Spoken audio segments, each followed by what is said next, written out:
Let's look at some wealth gap information, and this was reported in 2024. So at the top there, it says wealth surge in the pandemic, but debt endures for poor Black and Hispanic families. So here's the wealth gaps across racial and ethnic groups. I want you guys to see something here.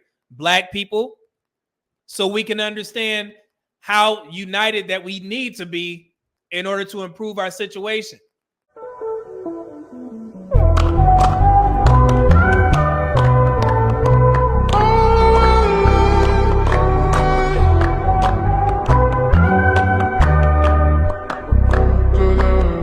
I want to give y'all the definition of what they define as lower tier, middle tier, and upper tier. Now, this is where the whole Black community comes together, sits down, and pays attention. This is going to shock you.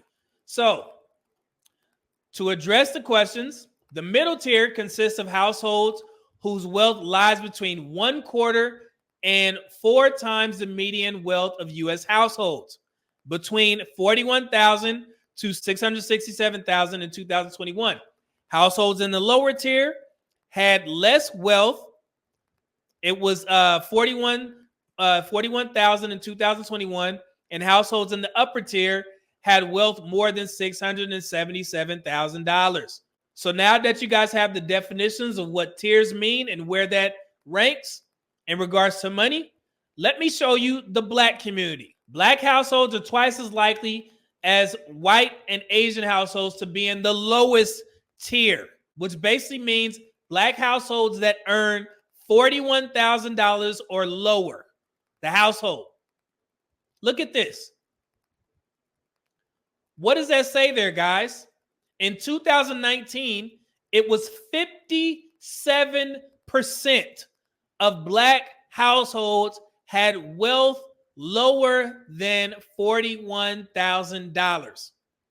Now, 2% decrease, 55% in 2021. So, just so you guys know what I'm talking about, lower, light green. Look at Black folks. Only 38% in 2021 were in the middle tier, as opposed to 7%. Only 7% of Black households earn or have a wealth number of at least $667,000 in wealth for the household. 7%. So let that number sink in. And we sitting there having arguments about 50-50. Yeah, that's the popular topic in the Black community. Of all people, of all racial demographics, we talking about 50-50. Oh, and Black women, don't forget, if you look at the middle tier, let me show you something real quick. Y'all do know that the average Black man makes $50,000 a year, right? Y'all know that? Black women are the most impoverished. So even that 38%, a lot of that is due to Black men doing what they need to do. The average Black man makes $50,000 a year now. And those numbers were reported in 2022. That's where the average Black man lands. Just want to be clear on this. Now let's look at other racial demographics. For white folks, only 25% land in the lower tier, 47% middle tier, and then 28% in the upper tier. That's a 21% difference from Black people.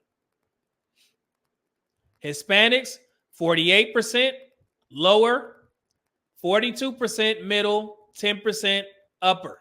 Asians, 2021, 26% lower, 39% middle, 36% of Asian households earn upwards of $667,000.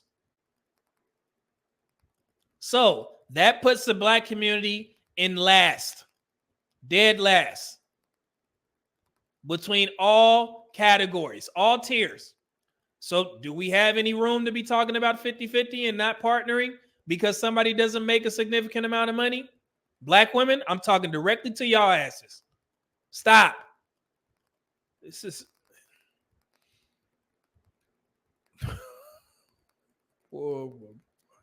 Black households had a median annual income of $50,000 in 2022. That included a median income of $60,000 among multiracial Black households, $56,000 amongst Black Hispanic households, and $49,000 among single race Black households. All encompassing.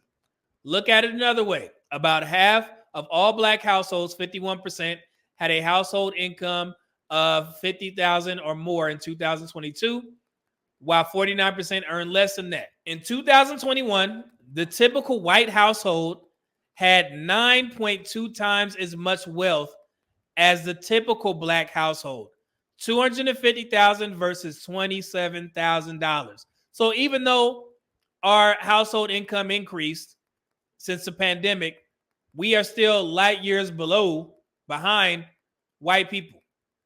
This ratio stood at 13.3% in 2019 prior to the onset of the pandemic. So we increased, but we still behind. And this is just ranking it so you guys can see it in graph form. What I just told you guys, white and Asian households have vastly more wealth than other households. So Asian households, $320,000 household dollar amount household difference. That's 43%. That's crazy. A difference, a change. My bad. 2019 to 2021. Y'all see that? So yes, even though white people are, the largest population, largest demographic, Asian folks far surpass them in income, household income. Before I read this, let me just be clear for the Black men. The Black community will not let you use any of this stuff as an excuse as to where we stand. They're still going to shame you for where the Black community stands, even though the Black community is not, we are not a community, only in the eyes of other people. We are very much separated. But I'm about to read you some of the reasons why we stand where we stand in regards to our income. But if you go out on any platform and you try and say, well, the reason why the Black community doesn't earn this amount of money or our household wealth is like this, they're still going to blame you.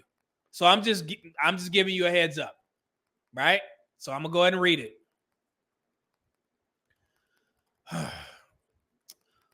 What factors might explain the large wealth gap across racial and ethnic groups that endure for decades, if not longer? Like I said, we know this to be true, but you can't use this as an excuse, especially as a Black man.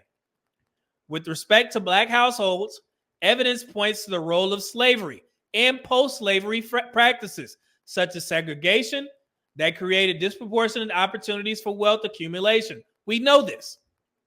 For Hispanic households, the relative youth of the population and immigration status play a role. In turn, these factors likely contribute to the lower rates and sizes of inheritances received by Black and Hispanic households in comparison with white households. We already talked about Black Wall Street, the massacre, the Tulsa massacre, did a whole live stream on this stuff. It definitely affected us. It's still affecting us till this day.